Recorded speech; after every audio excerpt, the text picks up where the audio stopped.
پشت صحنه کدوم سریال بیشتر از هر کاری خندیدی؟ سریال در حاشیه آقای مدیر. خیلی پشت صحنه‌های تو جواد خیلی بامزه بود. اصلا ببین یه سیامک انصاری یه نامردی میکرد. ببین سیامک خندش میگرفت، یه فنی داره برای نخندیدن، سری پاس میده به اونوری، یعنی یه چیزی میگه به نفر بغلی. ناخودآگاه تو اون سریال من شدم مترجم جواد رضویان.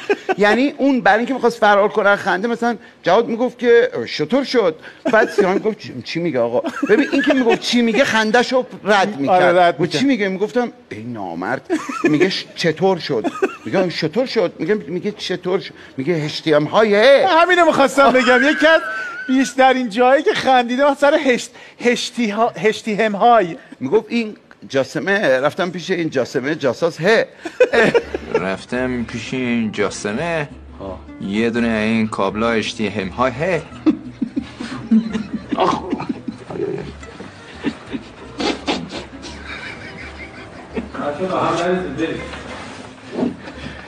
همهای.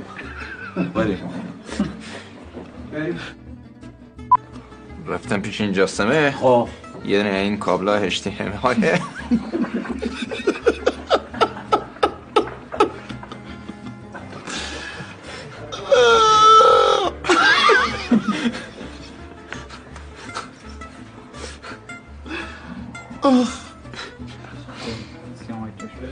بریم. رفتم پیش این جاسمه یه دونه این کابلا اشتیهم های چطور میگه هی های چیه؟ من تبریرتون رو ندیدم. خب چی؟ تبریر رو ندیده؟ هی های